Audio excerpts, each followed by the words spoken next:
रामपुर गांव में मोहन अपने परिवार के साथ एक छोटे से किराए के कमरे में रहता था। उसके परिवार में उसकी माँ माला और उसकी पत्नी निशा और उनके 2 बच्चे अमन और ज्योति रहती थी। एक दिन मोहन अपने काम पर से घर वापस आ रहा था। अचानक उसका ट्रक से एक्सीडेंट हो जाता है, जिस कारण मोहन का देहांत हो जाता है। मोहन को गुजरे 1 महीना हो गया था। उसकी पत्नी निशा माला से कहती है, माँ जी, मोहन जी को गुजरे 1 महीना हो गया है और ऊपर से कमरे का किराया देने का भी समय हो गया है, जिससे मकान मालिक किराया लेने आता ही होगा।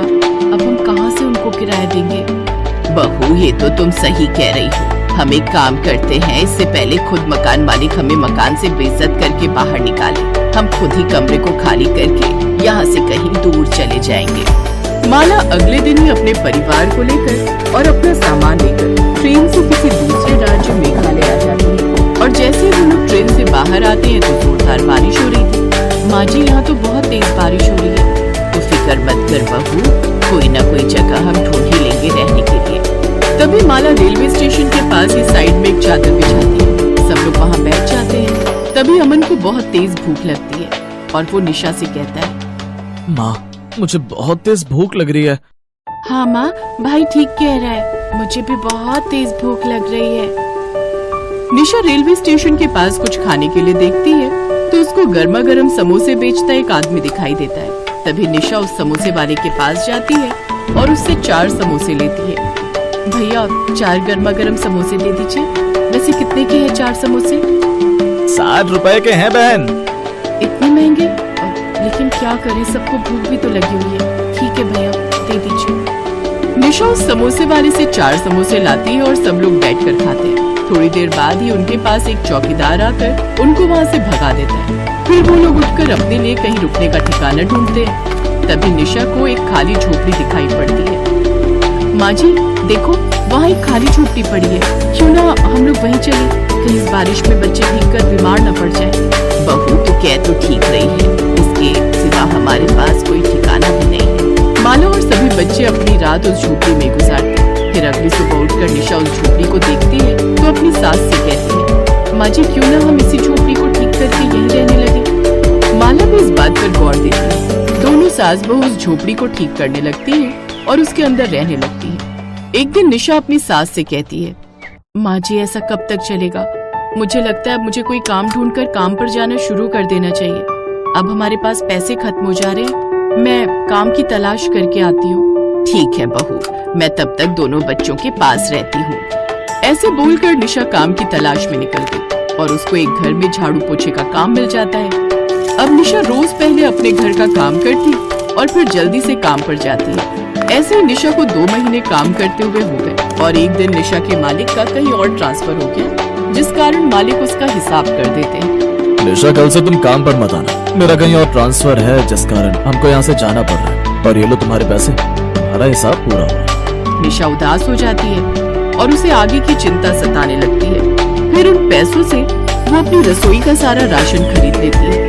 आज मौसम भी अच्छा हो रहा है, क्यों ना आज बच्चों के लिए गर्मा गर्म समोसे बना देती हूँ। ज्योति भी बहुत दिन से समोसे बनवाने के लिए जिद कर रही थी। तभी बादलों की गड़गड़ाहट शुरू हो जाती है और अचानक बहुत तेज बारिश आनी शुरू हो जाती है और निशा बारिश में भीगती हुई अपने घर पर जाती है और देखती है कि उसकी सास ने पहले से ही घर पर खाना बनाया हुआ था।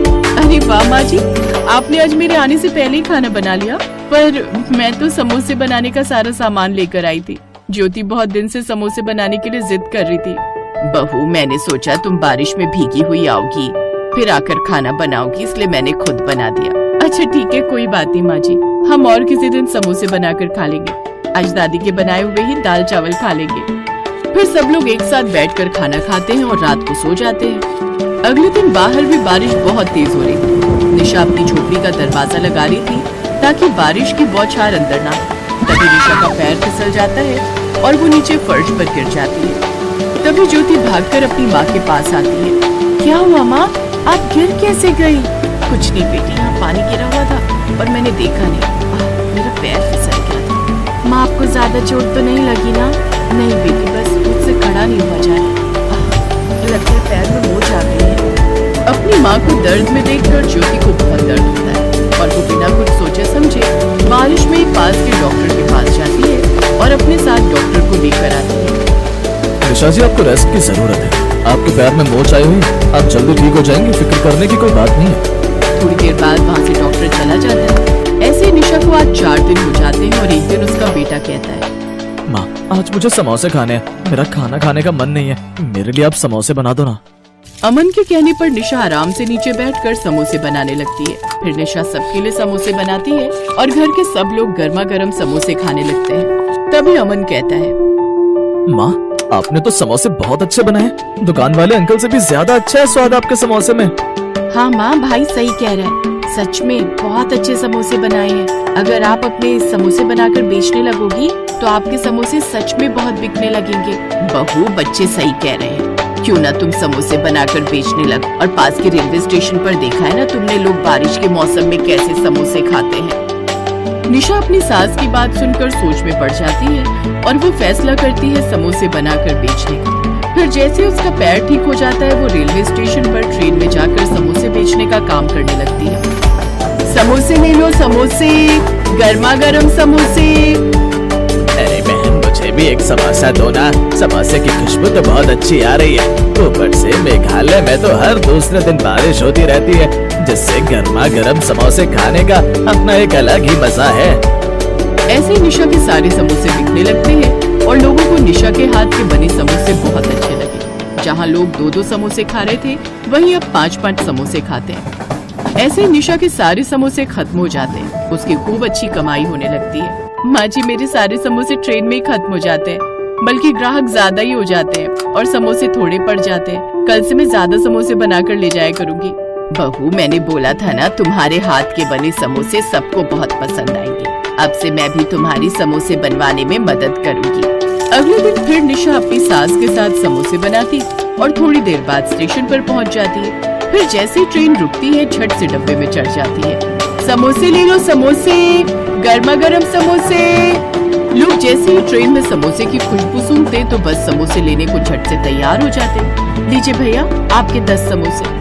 ऐसे करके ही निशा की ट्रेन में सारे समोसे बिकने लगते और उनको अब गरीबी का सामना भी नहीं करना पड़ रहा था। अब वो खुद का पक्का घर ले लेती है, जिसमें वो सब खुशी खुशी रहने लगे।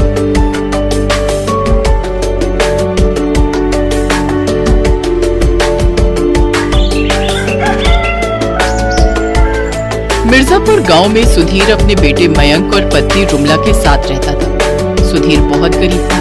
वो गांव में पानी पूरी का ठेला लगाया करता था, जिससे उसकी रोजी रोटी चलती थी। मयंक 19 साल का था, लेकिन तब भी उसका बचपना नहीं जाता था। वो अपने दोस्तों के साथ सारा दिन गांव में घूमता फिरता रहता और उसका बूढ़ा पिता पानी पूरी का ठेला लगाकर घर चलाता। गर्मियों का महीना था। गांव के पेड़ पर अमियां लगी थी और मयंक गांव के लड़कों के साथ उन्हें तोड़ने के लिए पेड़ पर चढ़ा।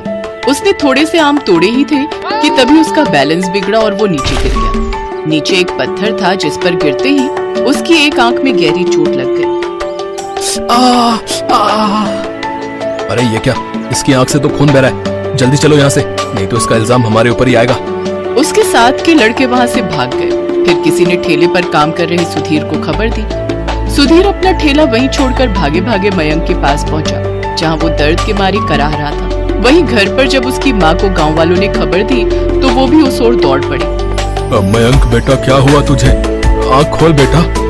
सुधीर और रुमला उसे जल्दी से अस्पताल लेकर भागे, जहाँ डॉक्टरों ने उनसे कहा, देखिए, इनको लाने में देर हो गई है। इनकी आँख में घाव अंदर तक हो चुका है, जिससे इनकी पुतली पर भी असर पड़ा है। अब उस आँख की रोशनी कभी वापस नहीं आएगी और इसका इलाज करवाना ही है तो उसमें लाखों का खर्चा आएगा। सुधीर के पास ना तो इतना पैसा था और ना ही कोई जमीन जायदाद जिसे बेचकर वो अपने बेटे का इलाज करवा पाता। हे भगवान, ये मेरे बच्चे को तूने किस बात की सजा दी है? कोई चमत्कार दिखा और मेरे बच्चे को ठीक कर दे भगवान। रुमला, जब तुम ही टूट जाओगे तो मयंक को कौन संभालेगा? ऐसे ही कुछ दिन बीत गए। मयंक अब कहीं जाता तो सब उसको अंधा कहकर उसका मजाक उड़ाते।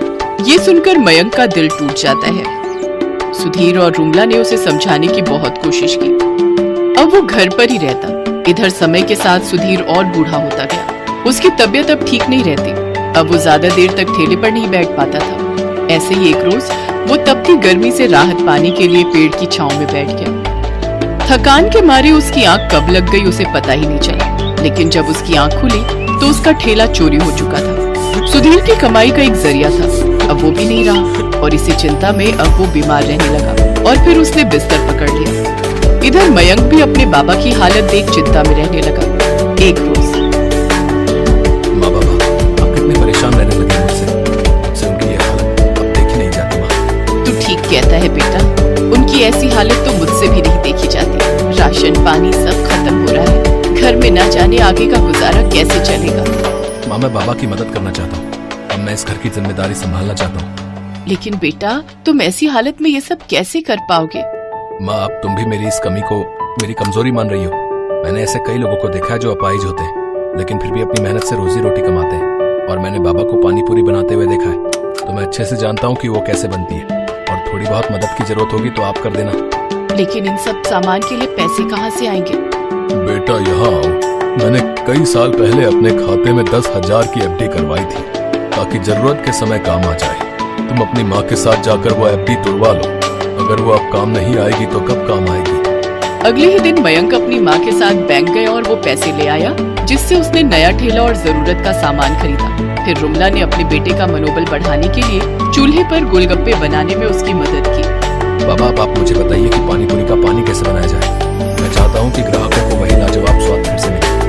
उसके बाद सुधीर ने उसे सारी रेसिपी बताई, लेकिन पानी बनाने के बाद भी मयंक को उसमें थोड़ी कमी खली और फिर उसकी नजर आंगन में लगे धनिया पुदीने पर गई। वो झट उसे तोड़ लाया, फिर धनिया, पुदीना, जीरा, नमक, हरी मिर्च, छोटा छोटा कच्चा प्याज, साथ ही और भी कई तरह के खड़े मसाले कूटकर उस पानी में मिला दिए, जिससे उसका स्वाद कई गुना बढ़ गया और उसने बड़ा ही स्वादिष्ट खट्टा मीठा पानी बनाकर तैयार कर लिया। वाह लाजवाब। मयंक ठेले पर रखकर सारा सामान बेचने निकल गया। अरे वो देखो, सुधीर का अंधा बेटा निकला है पानी पूरी बेचने। अरे ये कितनी भी कोशिश कर ले, लेकिन जो स्वाद सुधीर की पानी पूरी में था ना, वो इसकी में कहाँ होगा। चलो फिर भी खाकर देखते हैं, बड़े दिनों बाद तो गांव में पानी पूरी देखने को मिल रही है। वो दोनों ग्राहक मयंक के ठेले पर पानी पूरी खाने लगे, लेकिन उनमें से एक ग्राहक बोला, अरे वाह, ये मसाला पानी पूरी खाकर तो मजा आ गया भाई। सचमुच ये तो सुधीर की पानी पूरी से भी बहुत स्वादिष्ट है। सचमुच भैया, कमाल का स्वाद है इस पानी पूरी में। इससे पहले मैंने इतनी स्वादिष्ट मसाला पानी पूरी नहीं खाई। उस दिन मयंक की खूब कमाई हुई। उसके पास ग्राहकों की भीड़ लग गई। उसकी सारी पानी पूरी खत्म हो गई। शाम को मयंक खुशी खुशी घर लौटा। अब वो हर रोज मसालेदार पानी पूरी बनाकर लोगों को खिलाता। अब तो उसके पास इतनी भीड़ रहती कि उसे काम पर अपने साथ एक और लड़के को रखना पड़ता। धीरे धीरे सभी लोग मयंक को मसाला पानी पूरी वाले के नाम से जानने लगे। अब उनकी आर्थिक स्थिति सुधरने लगी थी। एक रोज मयंक अपने पिता से, चलो बाबा अब दिल्ली चलते हैं, वहीं जाकर आपका इलाज करवाएंगे। नहीं बेटा, मैं तो बूढ़ा हो गया हूँ, तू अपने बारे में सोच और अपनी आँख का इलाज करवा। घबराइए मत बाबा, मेरे पास अब इतने पैसे आ गए हैं कि मैं दोनों का इलाज अच्छे से करवा सकता हूँ। दोनों ने दिल्ली जाकर अपना इलाज करवाया। दोनों पिता बेटे एकदम ठीक हो गए। फिर दोनों वापस आकर मसाला पानी पूरी का काम मिलकर करने लगे, जिससे उनकी आमदनी और भी बढ़ गई। अब उनके ऊपर से दुखों के बादल छट गए और वो सब खुशी खुशी एक साथ रहने लगे।